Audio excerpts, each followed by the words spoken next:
Bismillahirrahmanirrahim. Alhamdulillahi Rabbil Alameen. I'm reading from a document of significant documents in African American history.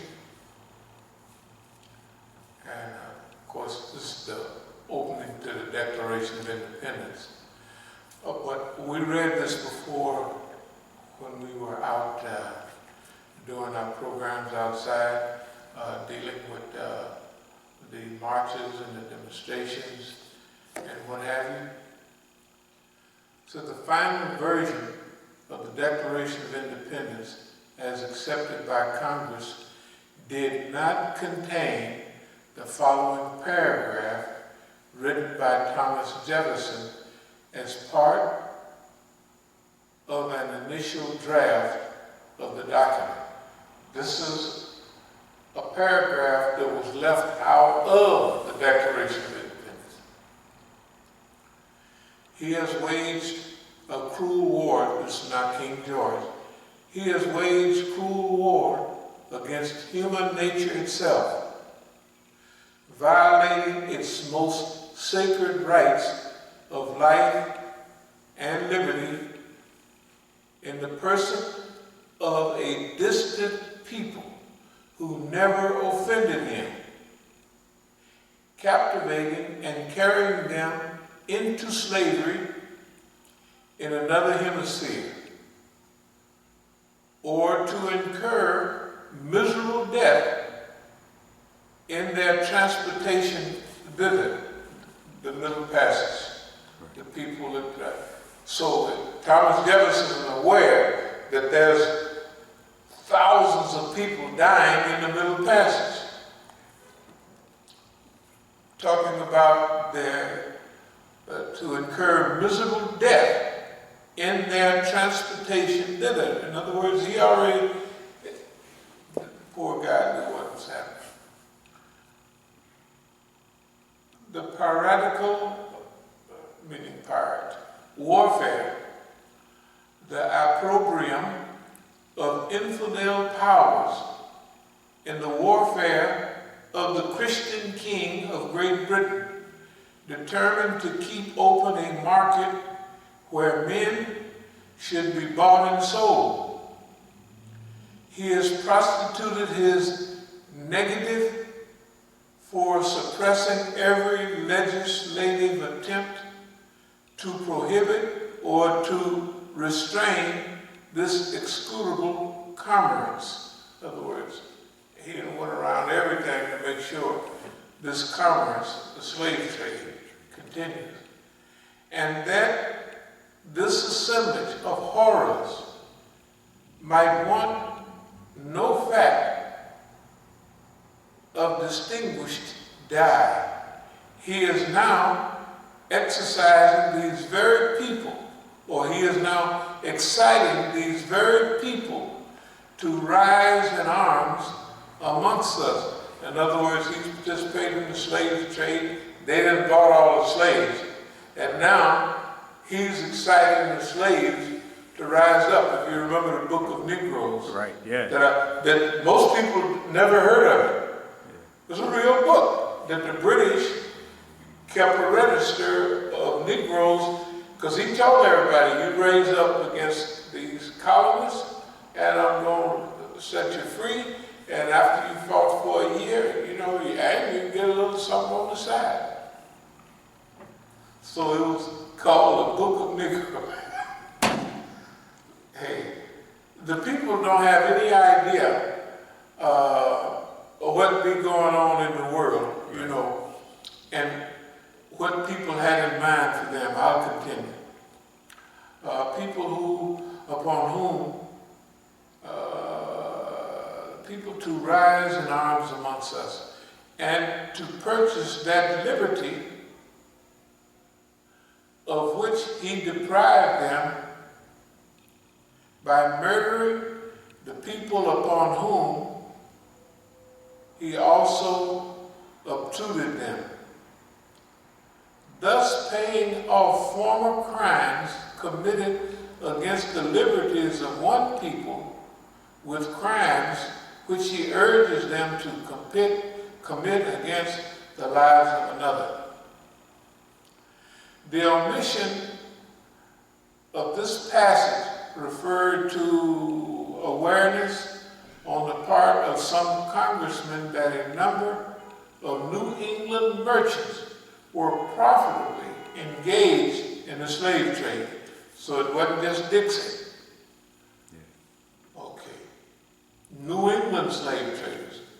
New England is above New York. You know, Connecticut and all of that. Other legislators were simply in favor of slavery as an institution and felt the inclusion of such sentiments would prejudice the case for its constitution, for its continuation. Many historians and critics have understandably concluded that the elimination of the above passage offers adequate proof that the American black, unlike his white counterpart, was never meant to share in the fruits of independence and equality in the adoption of a homeland. I just wanted to mention this on the way to, you know, the Democratic Convention for the last 3 nights. I don't know if you've paid any attention to it. I've been getting kind of some of the highlights from it, like later on from like C-SPAN and stuff. Oh, it's wonderful, I tell you. The only thing is if you believed in any of that stuff. Right. Because like we mentioned before, that in 2000 was one thing, in 2004 it was another. It was hanging chads, swift boat, you know what I mean? And then it was, they had to wait for the Constitution to okay the 2000 election. The 2008, they brought in Obama, and he raised $600 million before he even started going to.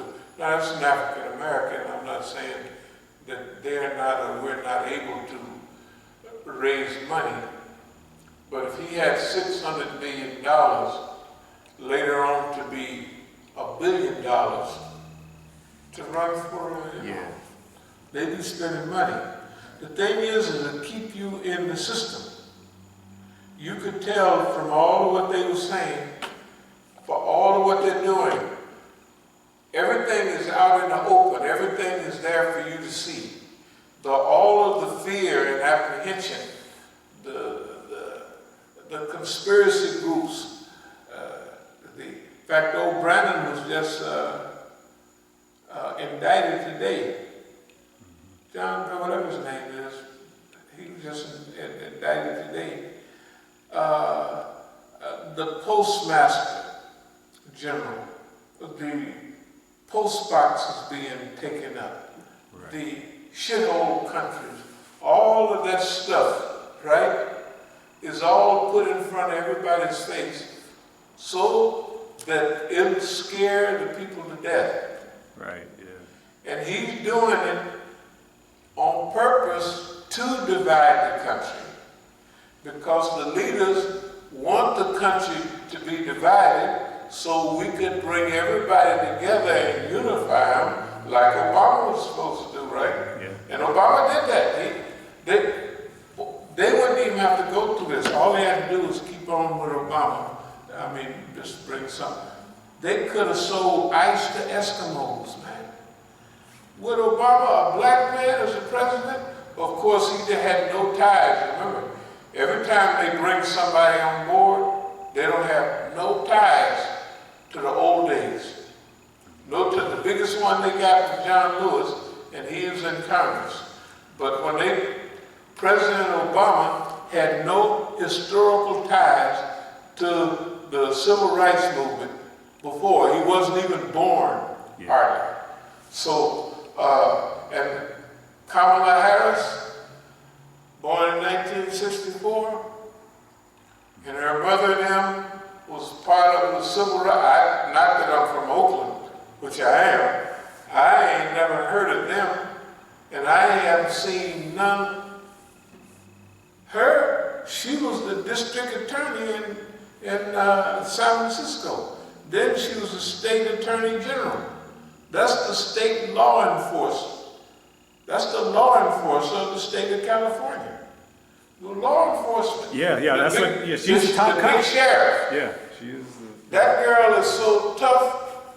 She said, like, you got kids. If your kids don't go to school, she gonna put you in the penitentiary. That's a tough girl, right? But she's liberal now.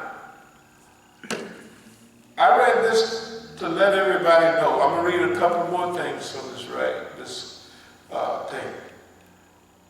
I don't need to even deal with when in the course of human events it becomes necessary for one people. You know, the Declaration of Independence. Yeah. We all these truths to be self-evident that all men are created equal, that they are endowed by their Creator with certain inalienable rights, that among these are life, liberty, and the pursuit of happiness, that to secure these rights, governments are instituted among men. That's what governments are for, to make life easy for people, right? To make it easy to pursue life, liberty, and to pursue happiness. Deriving their just powers from the consent of the government. The government is the one that they supposed to give the right to the government to govern them. That whenever this form of government becomes destructive, these ends, it is the right of the people to alter or to abolish it and to institute new governments, laying its foundation on such principles and organizing its powers in such form as to them shall seem most likely. Well, this is the Declaration of Independence. And if you want to get rid of this government and establish a new government, the first thing you do is try to get yourself a plot at the graveyard, because boss man gonna kill you, gonna put you in the penitentiary, try to run you crazy at least. Now here's their Constitution. We the people of the United States, in order to form a more perfect union, this is the preamble, establish justice. Okay. Justice is fair play, it's equality, and this is the preamble of the Constitution, 1787. Tell me the time when this country has established justice. They just celebrated yesterday the women's 100-year anniversary for the right to vote. But that wasn't necessarily even black women. Yeah, and Native Americans think they got the right to vote in 1934, something like that. That's just off the cuff. I'm not reading it from any document. But, and even if you could vote, so what? You can't vote for anybody. You can vote for the people that they got up there right now. Yeah. And they sound wonderful. Except that's the same story that they've been peddling decade after decade after decade. The same old line. Okay. And they got everybody involved. Now this time the tactic, sometimes they want you to vote for change, for hope. CC Puente, yes we can, all right. But this time they're using the fear tactic. Right, yeah. Yeah, they're just using the fear tactic. They're scaring the people into voting. Yeah, if you don't vote, and they say it over and over and over again. So it's obvious that Donald Trump is doing what he's doing. And Donald Trump is saying things, if it wasn't part of the plan, he couldn't say those things because, first of all, no other president could get away with saying anything that he says. I'm suspicious of this. If it don't If it don't come out the way I want it, I may not even want it. Right. I may stay here. Yep. Yep. You may stay there. Okay. Nobody can say that. Nobody can say that.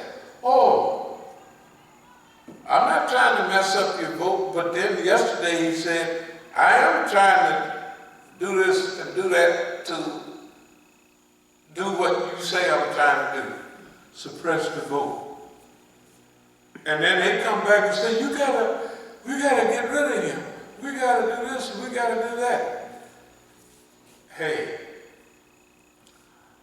I wouldn't be surprised, like all the Republicans that's switching over. Right, yeah. Okay. Yeah. I wouldn't be surprised to see George Bush, what's the name, his brother, Jeb Bush. Jeb, yeah. I wouldn't be surprised to see all of them so well, to make sure.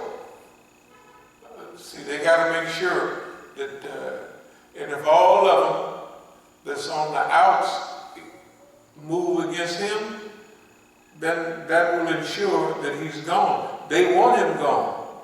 Because remember, he's had 3.5 years to produce. Yeah.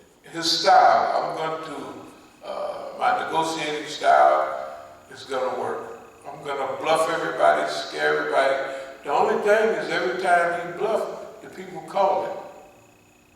They shot down the drone. That was a $1 zillion drone. The biggest one they got. It wasn't no little old helicopter drone. No, it was a drone, right? Yeah. And the Iranians shot it down. And when they did whatever they did against General Soleimani, they said, oh, nobody got hurt and all that. Then they had the hospitals full in Germany. Right. The people with concussions and scared to death, right? Because I remember early on the reports were saying that they were flying sorties out of there, taking people out to get. Yeah. Then the narrative changed a few minutes after that.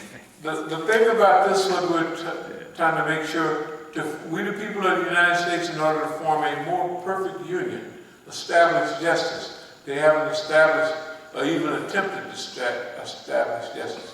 Ensure domestic tranquility, peace in the society. Domestic tranquility for them could mean lynchings, burnings, night riders, and all of that.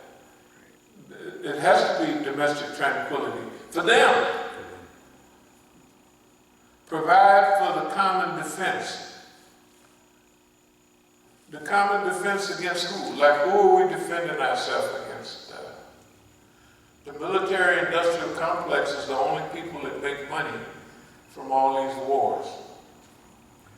Common defense, they've invaded Afghanistan and been stuck over there now for 18 years. Can you imagine? And they won't let them go. Okay. Iraq, they've been there since 2003. They destroyed Libya. When they destroyed Libya, that destroyed that whole support network for Northeast and Northwest Africa, because he gave money, Gaddafi gave money to a lot of, they used to call him as a joke, the King of Africa, because he uses oil money to help Chad and all them countries. And after he was taken out, Saudi Arabia took over with all of their Boko Haram people, with all of that Saudi money, causing the most horrible fitness in that part of the world. From Saudi Arabia, the war in Yemen is supported, of course, the U.S. It's okay because it's their friends from Saudi Arabia. The money that they spend on arms with the United States and Britain is no problem. Okay. So, provide for the common defense. Promote the general welfare. Is that a reality? Has the welfare of blacks, Latinos, immigrants, or anyone else been looked out for except the wealthy white people of America. Promote the general welfare and secure the blessings of liberty to ourselves and our posterity. So has our family reaped the great benefits of the American system? Absolutely not. The 13th Amendment to the Constitution. Neither slavery nor involuntary servitude except as a punishment for crime, wherever the party shall have been duly convicted, shall exist within the United States or any other place subject to their jurisdiction. In other words, slavery is abolished, except for the commission or the conviction of a crime. It doesn't say a felony or a misdemeanor. That means them little petty crimes all throughout the South, filling up them chain gangs. A Negro can't do too much crime because he can steal a couple of chickens. He can't do no armed robbery walking in no white folks store. Right, yeah. Rob, he can't do nothing. Yeah, no, nigga, what's wrong with you? Right? Okay. He can't rape nobody because they didn't consider assault on a black woman rape. You know what I mean? They'd have to all go to penitentiary for rape. Okay, the point is, there's still slavery in the United States. Technically, it exists because this 13th Amendment. Now, they had a movie. I don't know if you saw that movie about Lincoln. Yeah, I saw it. Oh, he was jumping up and down, buying and selling, and trying to get 13th Amendment. And look what it says. See, the point I'm making is I saw this, I've been watching those things. And they're sales pitches. That's all they are. But today's talk is about sanctions and sabotage. Sanction means that we here at Masjid al-Islam, As-Sabiqun movement, have been sanctioned from day one. We were sanctioned when we got started in 1980. And we've been sabotaged all along the way. Where we are now, and our existence is proof of tenacity